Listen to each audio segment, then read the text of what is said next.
Hello and welcome or welcome back. I'm so happy that you are here. It has been a minute since we talked about my unemployment status, and I thought we could have a little catch up because some things have changed since I last let you know that I was laid off. And if you missed the video where I announced that I was laid off, I will link it down below, but the TLDR of that essentially is I was let go due to restructuring from my corporate job in January, right before I had a ballroom dancing competition, so things got a little chaotic there.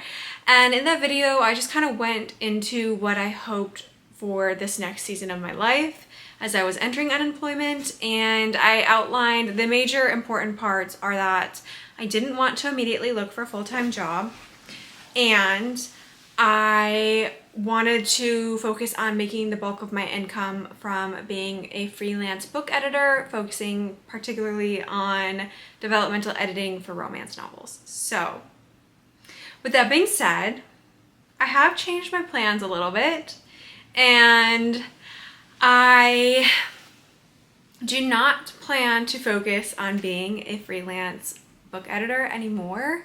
I actually set up my whole website, I created the forms that clients would fill out, and everything's all ready to go. Honestly, I just need to set the website live and I could start pursuing that career. I am enrolled in the developmental editing of fiction beginnings course through the Editorial Freelancers Association. I even offered a free developmental edit for a romance writer to just get some more experience, get a testimonial, and just see how I felt about the whole process. So I have been working towards that, but I would say that was my focus in about the first month or a month and a half of unemployment. And I really stepped away from that because I felt that working on other people's manuscripts, trying to do my best and really immerse myself in their stories and their character motivations was taking away from the creative energy that I had to work on my own story, which is of the utmost priority to me.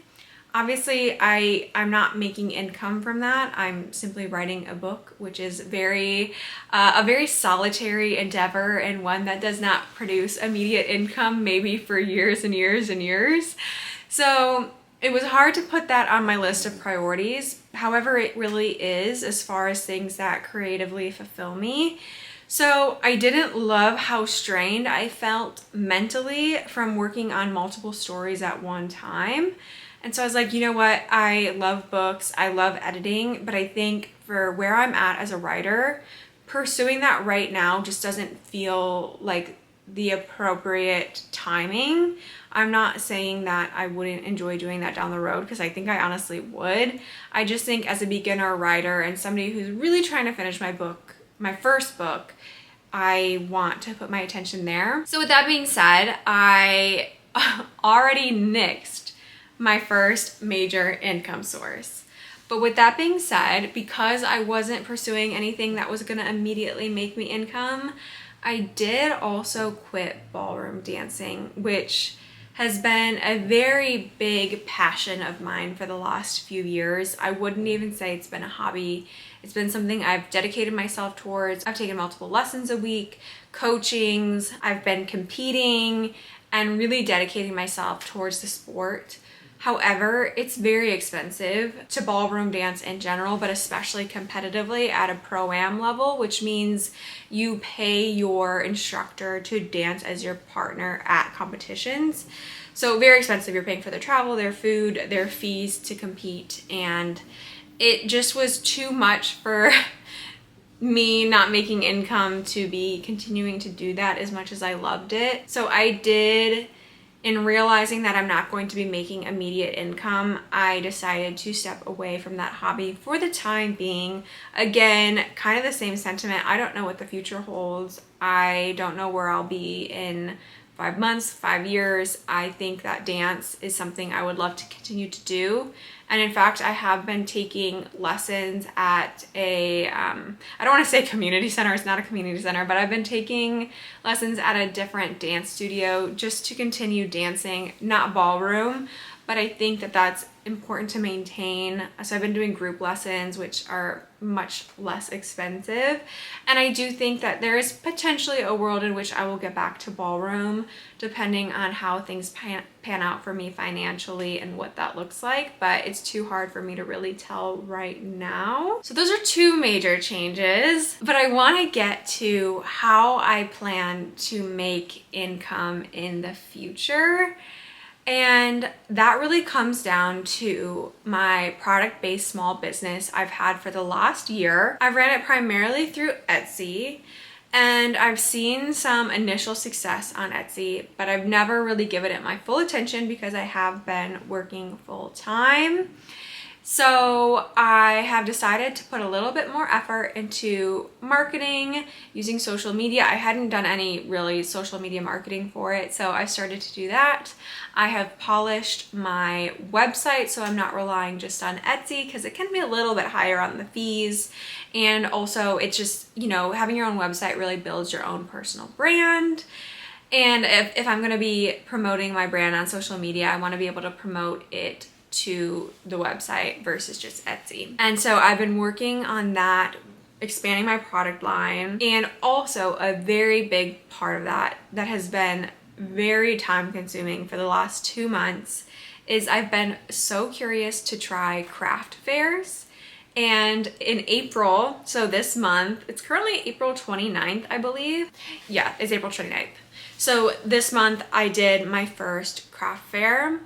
And I have a lot of thoughts about that. I want to do a whole video about whether it was worth it, how much I made, and just do a whole breakdown of that because I believe that pursuing this product-based business and doing craft markets could potentially be a very large part of my future income and could help me balance writing out this book without having to necessarily get a full-time job.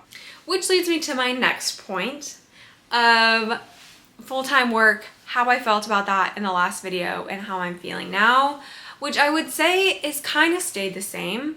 I am actively applying to full-time jobs. It's not very active or very frequently. Some weeks I'm applying to one a week, some weeks I'm skipping, and maybe I'm applying to one every other week. My goal with applying to full-time jobs is to only apply to jobs that fit the criteria of what I'm looking for and really feel exciting to me and creatively fulfilling. So it's few and far between, but there are definitely some options out there. I want to stay remote. That's really important to me, to stay remote so I can be home with my puppy. And that's just what I've been doing for the last 6 years, and I'm really enjoying it, and it works with my lifestyle. So in order to take a job, it would need to be fairly remote. Very remote. Only remote. I don't know why I said fairly remote. On top of applying for jobs in my previous career field, which was content marketing and marketing copywriting, I am also applying to some internships in the book publishing industry. Working in book publishing has been a dream of mine since I was so little. And so I am very interested by the book publishing world and would be curious to delve into that a little bit more to learn the ins and the outs. So I am also applying to some book publishing internships or assistant positions. And so that would definitely be a career shift, but I think it would be really fun. And that's like an example of something that feels super creatively fulfilling to me. And I would look forward to like waking up and doing that every day. So nothing has come from my applying yet, but I am still applying. You know, it's hard, I feel like, especially in this job market, to be changing careers, let alone trying to find a job in your own career. So we'll see what comes of that. But I did want to mention that while, you know, a full-time job is not my first priority, it is something that I'm opening my heart to if it is right. I do, you know, I enjoy the stability of full-time work. And if it is a company I believe in and a role that is exciting, I would love to do it. Now, you might be a little bit concerned thinking, Alyssa, how the heck are you going to pay your rent? How are you going to pay your bills? What are you going to do? And that is a concern of mine as well. And I think we can touch on that a bit because it's interesting being laid off and not having as much control and not knowing where your income's going to come from. And I have definitely felt some anxiety from that. some stress. It definitely ebbs and flows. Some days I have just like such faith that it's going to work out and that I don't need to stress. And then the next day I can be really like anxiety ridden about how I'm going to pay my bills. So I think that's really natural, especially when you're not going super hard on applying for jobs. It can be like, you know, you start to have self-doubt, wonder if you're being foolish, and all that whole realm of emotions. So I've been riding that wave, but one thing that has given me a lot of solace and a lot of peace is the fact that my mom has offered for me to move in with her for 6 months at the end of my lease. And while I think that being an adult in her 30s, moving in with my mother could pose some challenges, I'm also so grateful that she is able to support me in that way and wants to support me in that way.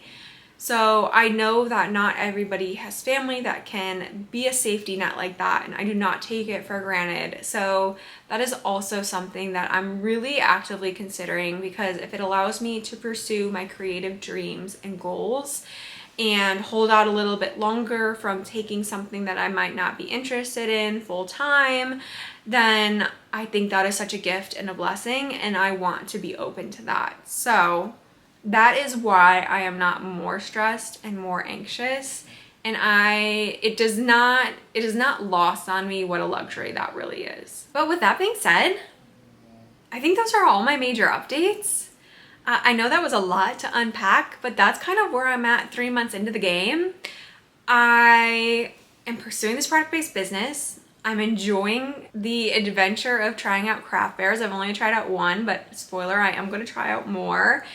And I'm enjoying writing. I've written 41,000 words of my novel since I have been unemployed. So that's been a huge perk and a gift. I would not have written all those words if I was employed. I really truly believe that. Writing while working 9 to 5 was something I really struggled to balance, because I also am somebody who really needs social time. And so working remotely and then trying to sit at my computer after I work 9 to 5 and write from 5 to 9 was really tough for me, and I could not manage it on a daily basis. So I know that I would not be as far as I am in these creative pursuits without this period of unemployment. And so while it has been tough, and I would not wish unemployment on anybody, and it has brought anxiety and a feeling of a lack of control, I am wading through those feelings. I am navigating those feelings to try to embrace this period for all that it is. And I'm excited to continue to share the journey with you. Like I said, I'm going to break down how my first craft fair went.